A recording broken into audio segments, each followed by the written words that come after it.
Welcome to OWAD Today. I'm Sophie, your pilot into the universe of Chinese. Let's continue unpacking triplets. And today we have a way more complicated. If you envision Chinese as a bunch of lines and vertical, horizontal lines, this one is full of it.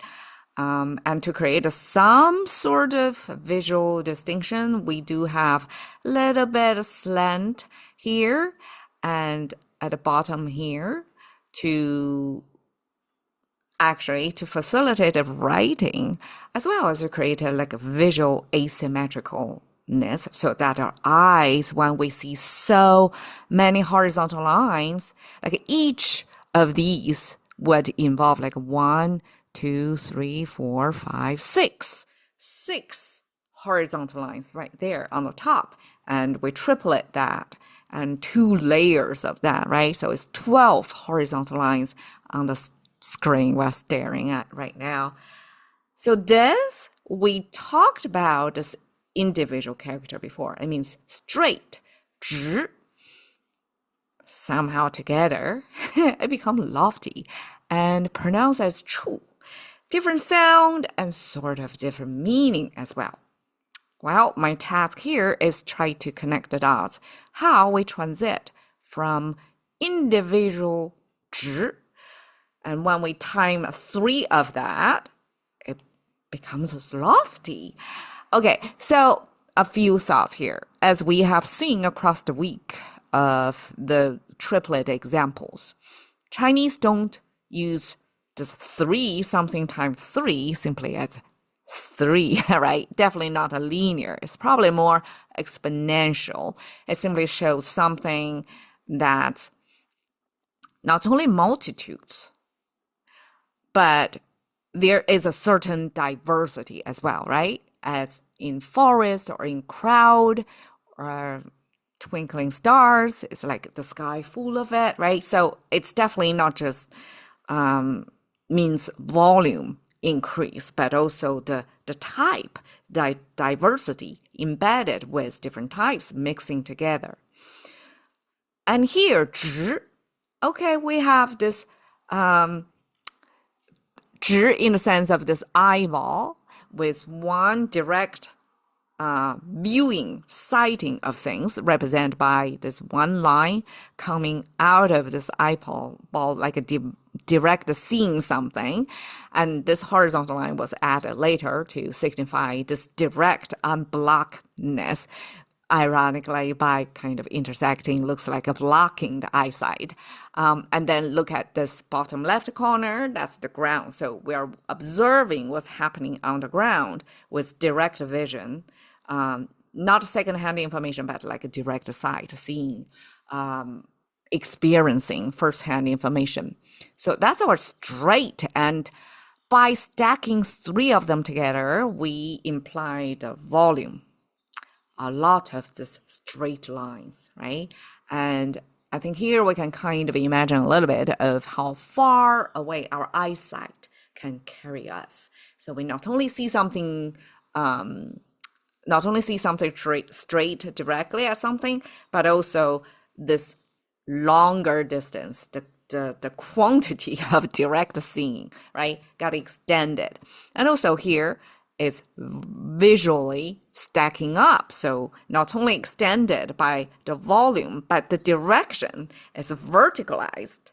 So it's not only you see far, but you see up. So it shows both the direction and the volume or the distance, I guess.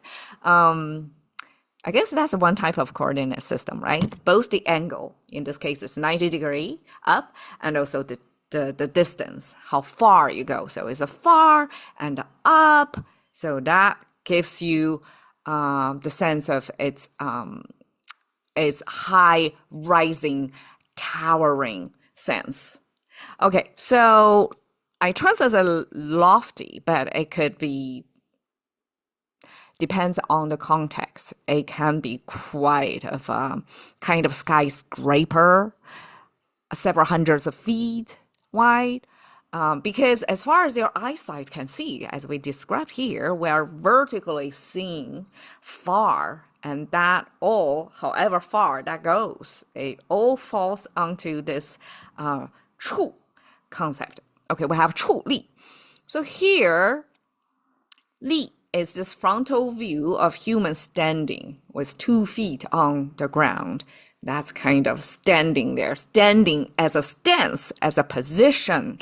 And when we have a 处力, like this high rising thing and facing you. So that's the kind of imagery. It's kind of oppressive, right? It's tall.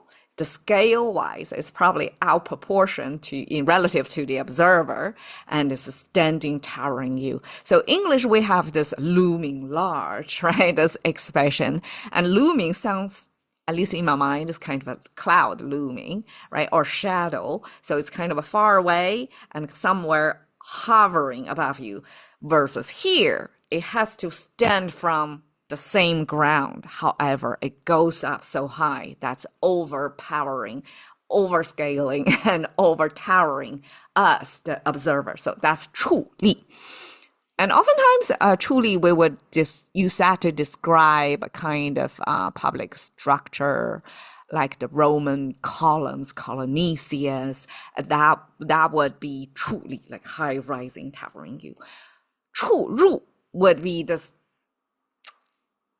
Imagine something goes so high that it pokes, like entering into a whole sphere of stratification. So 处入 as this, well, we don't really use that in our language that much, but this 入 give you the sense of entering, that it's simply like you grow out of your league almost, that you, the size, the vertical direction is so, you grow so much taller, I guess, and then you kind of can play with bigger kids.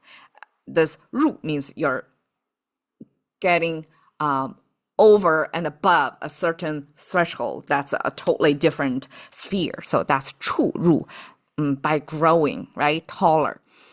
上处星斗, 上, upward or up. 处 is already upward, going like vertical, right? 上处星斗, double up. And if up is only a direction, but the 处 give you the scale of the direction, right? So both of them pointing upward, and this 处 give you this sense of it's as far as your eyesight can directly see.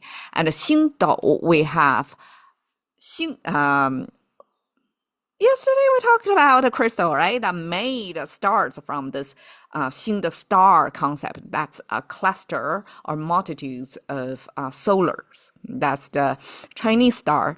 And here is another rendering, a simplified version of how star looks like. We preserved the solar, the sun in there. And then we have this, I guess, life symbol up there, kind of almost like implying like life existence somewhere else in other solar systems. Okay, 斗 is probably tiny bits here because we have 蝌蚪. This tadpoles also use this 斗, this because 斗 was the ancient volume measure of how much grain or harvest you have, by using this, I guess you can almost see it as a volume container, so that we'll pour something in and you have a marker there to say how high that goes. And this 斗, because of the measuring tool for volumes of crops, then that associated with the individual pieces as well within there, what is measured. So this 斗 paired with 星 described this stars so far away in our eyes as tiny bits, like grain of rice. Okay, 上处星斗 describes something goes rise up above so high, that is going to join the 星斗, the stars and tiny bits up there. And this is, I guess, a vault, of sorts that's so tall. You can see this under one ceiling. This is a really tall ceiling, probably several stories high, and that gives you the sense of 处. It's looking up and far and towering over you. Thank you for your time. See you another day.